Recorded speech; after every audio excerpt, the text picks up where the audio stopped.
A Sound of Thunder, written by Ray Bradbury, narrated by Nicholas Laminack. The sign on the wall seemed to quiver under a film of sliding warm water. Eccles felt his eyelids blink over his stare, and the sign burned in this momentary darkness. Time Safari Incorporated. Safaris to any year in the past. You name the animal, we take you there, you shoot it. Warm pillaging gathered in Eccles' throat. He swallowed and pushed it down. The muscles around his mouth formed a smile as he put his hand slowly out upon the air, and in that hand waved a check for $10,000 to the man behind the desk. Does this safari guarantee I come back alive? We guarantee nothing, said the official, except the dinosaurs. He turned. This is Mr. Travis, your safari guide in the past. He'll tell you what and where to shoot. If he says no shooting, no shooting. If you disobey instructions, there's a stiff penalty of another $10,000, plus possible government action on your return. Eccles glanced across the vast office at a mass and tangle, a snaking and humming of wires and steel boxes, at an ore that flickered now orange, now silver, now blue. There was a sound like a gigantic bonfire burning all of time, all the years and all the parchment calendars, all the hours piled high and set aflame. A touch of the hand, and the burning wood, on that instant, beautifully reversed itself. Eccles remembered the wording in the advertisements to the letter. Out of chars and ashes, out of dust and coals, like golden salamanders, the old years, the green years, might leap. Roses sweeten the air, white hair turn Irish black, wrinkles vanish. All, everything fly back to seed, flee death, rush down to their beginnings. Suns rise in western skies and set in glorious easts. Moons eat themselves opposite to the custom. All and everything cupping one in another like Chinese boxes, rabbits into hats, all and everything returning to the fresh death, the seed death, the green death, to the time before the beginning. A touch of a hand might do it, the merest touch of a hand. Unbelievable, Eccles breathed, the light of the machine on his thin face. A real time machine. He shook his head. Makes you think if the election had gone badly yesterday, I might be here now, running away from the results. Thank God Keith won. He'll make a fine president of the United States. Yes, said the man behind the desk. We are lucky.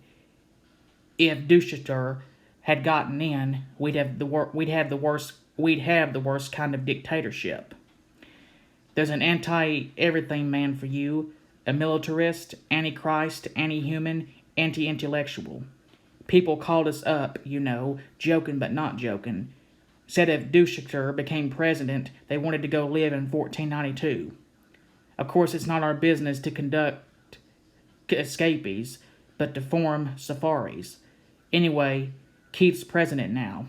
All you got to worry about is shooting my dinosaur. Eccles finished it for him.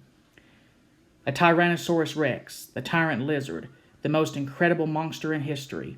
Sign this release. Anything happens to you, we are not responsible. Those dinosaurs are hungry. Eccles flushed angrily. Trying to scare me? Frankly, yes. We don't want anyone going who will panic at the first shot. 6 safari leaders were killed last year, and a dozen hunters. We are here to give you the severest thrill a real hunter ever asked for. Traveling you back 60 million years to bag the biggest game in all of time. Your personal check's still there. Tear it up, Mr. Eccles. Tear it up. Mr. Eccles looked at the check. His fingers twitched. Good luck, said the man behind the desk. Mr. Travis, he's all yours. They moved silently across the room, taking their guns with them, toward the machine, toward the silver metal and the roaring light. First a day, and then a night, and then a day, and then a night. Then it was day, night. A week, a month, a year, a decade, AD 2055, AD 2019, 1999, 1957, gone. The machine roared. They put on their oxygen helmets and tested the intercoms. Eccles swayed on the padded seat, his face pale, his jaw stiff. He felt the trembling in his arms, and he looked down and found his hands tied on the new rifle. There were 4 other men in the machine: Travis, the safari leader, his assistant, Lesperance, and 2 other hunters, Billings and Kramer. They sat looking at each other, and the years blazed around them. "Can these guns get a dinosaur cold?" Eccles felt his mouth saying. "If you hit them right," said Travis on the helmet radio. "Some dinosaurs have 2 brains, one in the head, another far down the spinal column. We stay away from those. That's stretching luck. Put your first 2 shots into the eyes, if you can blind them, and go back into the brain. The machine howled. Time was a film run backward. Suns fled, and 10 million moons fled after them. "Think," said Eccles. "Every hunter that ever lived would envy us today. This makes Africa seem like Illinois." The machine slowed. Its scream fell to a murmur. The machine stopped. The sun stopped in the sky. The fog that had enveloped the machine blew away, and they were in an old time, a very old time indeed. 3 hunters and 2 safari heads with their blue metal guns across their knees. "Christ isn't born yet," said Travis. "Moses has not gone to the mountains to talk with God. The pyramids are still in the earth, waiting to be cut out and put up. Remember that. Alexander, Caesar, Napoleon, Hitler, none of them exists." The man nodded. "That," Mr. Travis pointed, "is the jungle of 60,002,055 years before President Keith." He indicated a metal path that stuck off into green wilderness, over streaming swamp, among giant ferns and palms. "And that," he said, "is the path, laid by Time Safari for your use. It floats 6 inches above the earth, doesn't touch so much as one grass blade, flower or tree. It's an anti-gravity metal. Its purpose is to keep you from touching the world of the past in any way. Stay on the path. Don't go off it. I repeat, don't go off it. For any reason, if you fall off, there's a penalty. And don't shoot any animal we don't okay." "Why?" asked Eccles. They sat in the ancient wilderness. Far birds' cries blew on a wind, and the smell of tar in an old salt sea, moist grasses and flowers, the color of blood. "We don't want to change the future. We don't belong here in the past. The government doesn't like us here. We have to pay big graft to keep our franchise. A time machine is finicky business. Not knowing it, we might kill an important animal. A small bird, a roach, a flower even, thus destroying an important link in a growing species." "That's not clear," said Eccles. "All right," Travis continued. "Say we accidentally kill 1 mouse here. That means all the future families of this one particular mouse are destroyed, right?" "Right. And all the families of the families of the families of that 1 mouse. With a stamp of your foot, you annihilate first 1, then a dozen, then 1,000, 1,000,000, 1,000,000,000 possible mice." "So they are dead," said Eccles. "So what?" "So what?" Travis snorted quietly. "Well, what about the foxes that'll need those mice to survive? For 1 of 10 mice, a fox dies. For 1 of 10 foxes, a lion starves. For 1 of a lion, all manner of insects, vultures, infinite billions of life forms are thrown into chaos and destruction. Eventually, it all boils down to this. 59 million years later, a caveman, 1 of a dozen on the entire world, goes hunting wild boar or saber-toothed tiger for food. But you, friend, have stepped on all the tigers in that region by stepping on 1 single mouse. So, the caveman starves. And the caveman, please note, is not just any expendable man, no. He's an entire future nation. From his loins would have sprung 10 sons, from their loins 100 sons, and thus onward to a civilization. Destroy this 1 man, and you destroy a race, a people, an entire history of life. It is comparable to slaying some of Adam's grandchildren. The stomp of your foot on one mouse could start an earthquake. the effects of which could shake our earth and destinies down through time to their very foundations. With the death of that one caveman, a billion others yet unborn are throttled in the womb. Perhaps Rome never rises on its 7 hills. Perhaps Europe is forever a dark forest, and over Asia waxes healthy and teeming. Step on a mouse and you crush the pyramids. Step on a mouse and you'll leave your print like a Grand Canyon across eternity. Queen Elizabeth might never be born. Washington might not cross the Delaware. There might never be a United States at all. So be careful. Stay on the path. Never step off. I see, said Eccles. Then it wouldn't pay for us even to touch the grass. Correct. Crushing certain plants could add up infinitesimally. A little error here would multiply in 6 million years, all out of proportion. Of course, maybe our theory is wrong. Maybe time can't be changed by us. Or maybe it can be changed only in little subtle ways. A dead mouse here makes an insect imbalance there. A population disproportion later. A bad harvest further on. A depression, mass starvation, and finally, a change in social temperament in far-flung countries.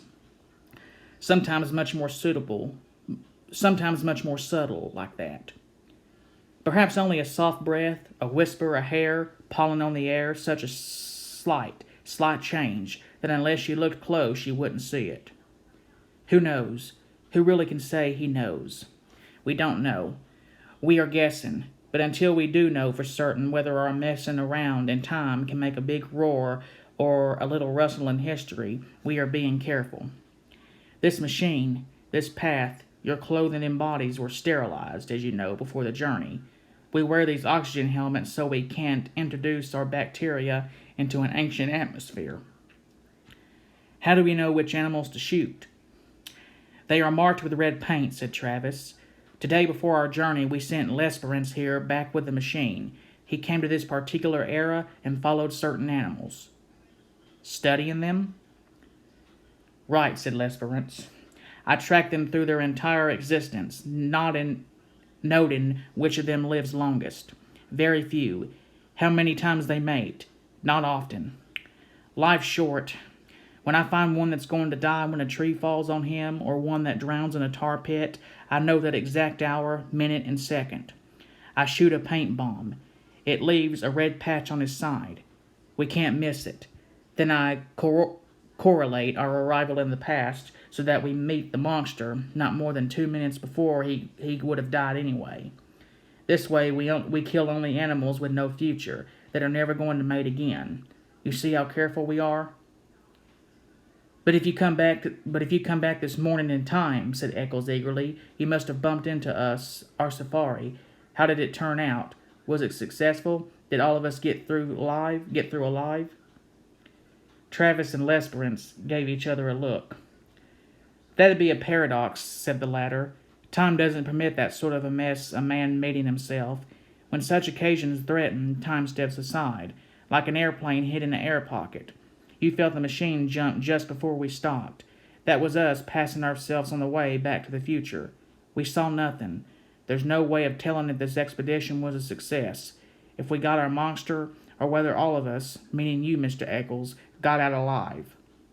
Eccles smiled palely. Cut that, said Travis sharply. Everyone on his feet. They were ready to leave the machine. The jungle was high, and the jungle was broad, and the jungle was the entire world forever and ever. Sounds like music and sounds like flying tents filled the sky, and those were pterodactyls soaring with carnivorous gray wings, gigantic bats of delirium and night fever. Eccles balanced on the narrow path, aimed his rifle playfully. Stop that, said Travis. Don't even aim for fun. Blast you, if your gun should go off. Eccles flushed. Where's our Tyrannosaurus? Lesperance checked his wristwatch. Up ahead. We'll bisect his trail in 60 seconds. Look for the red paint. Don't shoot till we give the word. Stay on the path. Stay on the path. They moved forward in the wind of morning. Strange, murmured Eccles. Up ahead 60 million years. Election day over. Keith made president. Everyone's celebrating. And here we are, 1 million years lost. and they don't exist. The things we worried about for months, a lifetime not even born or thought of yet. Safety catches off everyone, ordered Travis. You first shot, Eccles. Second Billings, third Kramer. I've hunted tiger, wild boar, buffalo, elephant, but now this is it, said Eccles. I'm shaking like a kid. Ah, said Travis. Everyone stopped. Travis raised his hand. Ahead, he whispered, in the mist, there he is. There's his royal majesty now. The jungle was wide and full of twitterings, rustlings, murmurs, and sighs. Suddenly it all ceased as if someone had shut a door. Silence.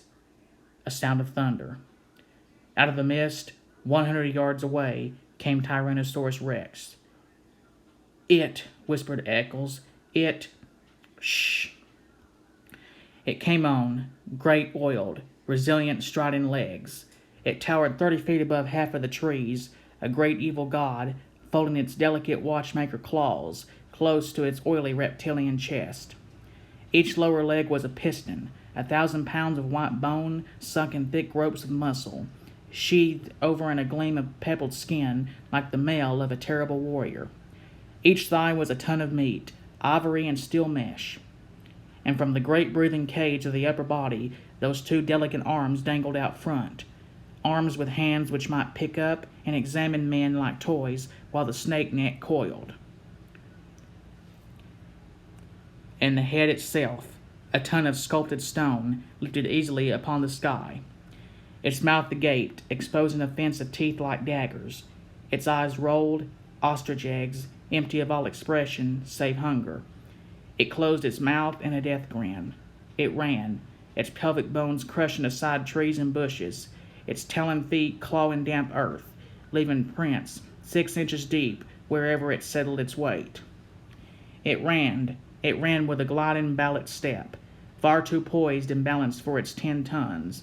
It moved into a sunlit area warily, its beautifully reptilian hands filling the air. Why? Eccles twitched his mouth. It could reach up and grab the moon. Shh, Travis jerked angrily. He hasn't seen us yet. It can't be killed. Eccles pronounced the verdict quietly, as if there could be no argument. He had weighed the evidence, and this was his considered opinion. The rifle in his hand seemed a cap gun. We were fools to come. This is impossible. Shut up, hissed Travis. Nightmare. Turn around, commanded Travis. Walk quietly to the machine. We'll remit half your fee. I didn't realize it would be this big, said Eccles. I miscalculated, that's all, and now I want out. It sees us. There's the red paint on its chest. The tyrant lizard raised itself. Its armored flesh glittered like 1,000 green coins. The coins crusted with slime, steamed. In the slime, tiny insects wriggled, so that the entire body seemed to twitch and undulate, even while the monster itself did not move. It exhaled.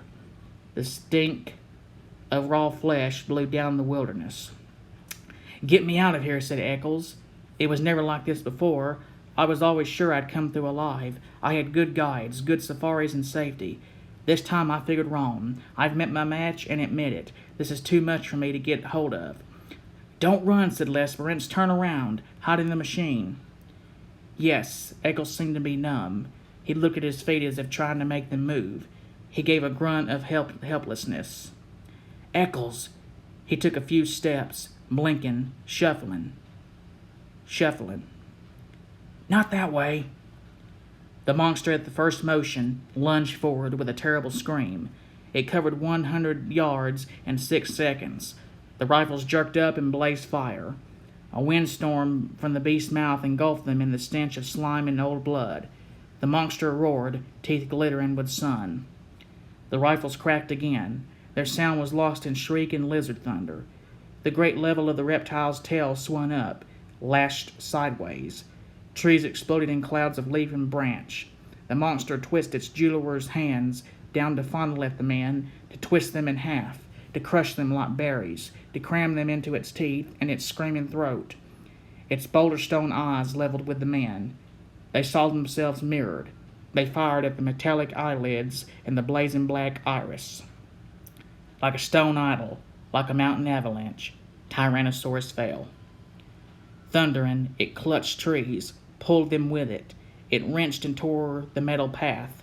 The men flung themselves back in the way. The body hit 10 tons of cold flesh and stone. The guns fired. The monster lashed its armored tail, twitched its snake jaws, and lay still. A fountain of blood spurted from its throat. Somewhere inside, a sack of fluids burst. Sickening gushes drenched the hunters. They stood, red and glistening. The thunder faded. The jungle was silent. After the avalanche, a green peace. After the nightmare, morning. Billions and Kramer sat on the pathway and threw up. Travis and Lesperance stood with smoking rifles, cursing steadily. In the time machine on his face, Eccles lay shivering. He had found his way back to the path, climbed into the machine. Travis came walking, glanced at Eccles, took cotton gauze from a metal box, and returned to the others who were sitting on the path. Clean up. They wiped the blood from their helmets. They began to curse too. The monster lay, a hill of solid flesh. Within, you could hear the sighs and murmurs as the furthest chambers of it died. The organs malfunctioning, liquids running, a final instant from pocket to sac to spleen. Everything shutting off, closing up forever. It was like standing by a wrecked locomotive on a steam shovel, or a steam shovel at quitting time. All valves being released or levered tight. Bones cracked, the tonnage of its own flesh, off balance, dead weight, snapped, the delicate forearms, caught underneath. The meat settled, quivering. Another cracking sound. Overhead, a gigantic tree branch broke from its heavy mooring. Fell. It crashed upon the dead beast with finality. There, Lesperance checked his watch. Right on time. That's the giant tree that was scheduled to fall and kill this animal originally. He glanced at the two hunters. You want the trophy picture? What? We can't take a trophy back to the future. The body has to stay right here where it would have died originally, so the insects, birds, and bacteria can get at it as they were intended to. Everything in balance. The body stays, but we can take a picture of you standing near it. The two men tried to think, but gave up, shaking their heads. They let themselves be led along the metal path. They sank wearily into the machine cushions. They gazed back at the ruined monster, the stagnating mound where already strange reptilian birds and golden insects were busy at the steaming armor. A sound on the floor of the time machine stiffened them. Eccles sat there, shivering. I'm sorry, he said at last. Get up, cried Travis. Eccles got up. Go out on that path alone, said Travis. He had his rifle pointed. You are not coming back in the machine. We are leaving you here. Lesperance seized Travis's arm. Wait. Stay out of this. Travis shook his hand away. This fool nearly killed us. But it isn't that so much. No, it's his shoes. Look at them. He ran off the path. That ruins us. We'll forfeit. Thousands of dollars of insurance. We guarantee no one leaves the path. He left it. Oh, the fool. I'll have to report to the government. They might revoke our license to travel. Who knows what he's done to time, to history. Take it easy. All he did was kick up some dirt. How do we know? Cried Travis. We don't know anything. It's all a mystery. Get out of here, Eccles. Eccles fumbled his shirt. I'll pay anything, $100,000. Travis glared at Eccles, checkbook, and spat. Get out there. The monster's next to the path. Stick your arms up to your elbows in his mouth. Then you can come back with us. That's unreasonable. The monster's dead, you idiot. The bullets can't be left behind. They don't belong in the past. They might change anything. Here's my knife. Dig them out.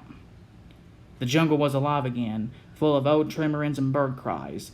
Eccles turned slowly to regard the primeval garbage dump, that hill of nightmares and terrors. After a long time, like a sleepwalker, he shuffled out along the path. He returned, shuddering, 5 minutes later, his arms soaked and red to the elbows. He held out his hands. Each held a number of steel bullets. Then he fell. He lay where he fell, not moving. You didn't have to make him do that, said Lesperance. Didn't I? It's too early to tell. Travis nerves the still body. He'll live. Next time he won't go hunting game like this, okay? He jerked his thumb wearily at Lesperance. Switch on. Let's go home. 1492, 1776, 1812. They clinged their hands and faces. They changed their caking shirts and pants. Eccles was up and around again, not speaking. Travis glared at him for a full 10 minutes. Don't look at me, cried Eccles. I haven't done anything. Who can tell? Just ran off the path, that's all. A little mud on my shoes. What do you want me to do? Get down and pray? We might need it. I'm warning you, Eccles. I might kill you yet. I've got my gun ready.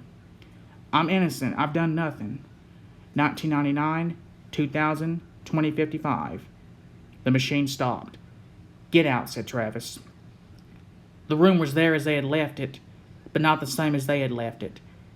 The same man sat behind the same desk, but the same man did not quite sit behind the same desk. Travis looked around swiftly. Everything okay here? He snapped. Fine. Welcome home. Travis did not relax. He seemed to be looking through the one high window. Okay, Eccles, get out. Don't ever come back. Eccles could not move. You heard me, said Travis. What are you staring at? Eccles stood, smelling of the air, and there was a thing to the air, a chemical taint so subtle, so slight, that only a faint cry of his subliminal senses warned him it was there. The colors, white, gray, blue, orange, in the wall, in the furniture, in the sky beyond the window, were, and there was a feel. His flesh twitched, his hands twitched. He stood, drinking, the oddness with the pores of his body. Somewhere, someone must have been screaming, one of those whistles that only a dog can hear. His body screamed silence in return. Beyond this room, beyond this wall, beyond this man who was not quite the same man seated at this desk, that was not quite the same desk, lay an entire world of streets and people. What sort of world was it now? There was no telling. He could feel them moving there, beyond the walls, almost like so many chess pieces blown in a dry wind. But the immediate thing was the sign painted on the office wall. The same sign he had read earlier today on first entering. Somehow, the sign had changed. Theme Safari Incorporated, safaris to any year in the past. You name me the animal, we take you there. You shoot it. Eccles felt himself fall into a chair. He fumbled crazily at the thick slime on his boots. He held up a clod of dirt, trembling. No, it can't be. Not a thing like that. Not a little thing like that. No. Embedded in the mud, glistening green and gold and black, was a butterfly. Very beautiful and very dead. Not a thing like that. Not a butterfly, cried Eccles. It fell to the floor, an exquisite thing, a small thing that could upset balances and knock down a line of small dominoes, and then big dominoes, and then gigantic dominoes, all down the years across time. Eccles' mind whirled. It couldn't change things. Killing one butterfly couldn't be that important, could it? His face was cold.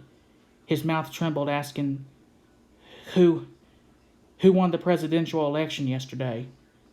The man behind the desk laughed. You joking? You know very well. Ducheter, of course. Who else? Not that fool Wiggling Keith. We got an Iron Man now, a man with guts. The official stopped. What's wrong? Eccles moaned. He dropped to his knees.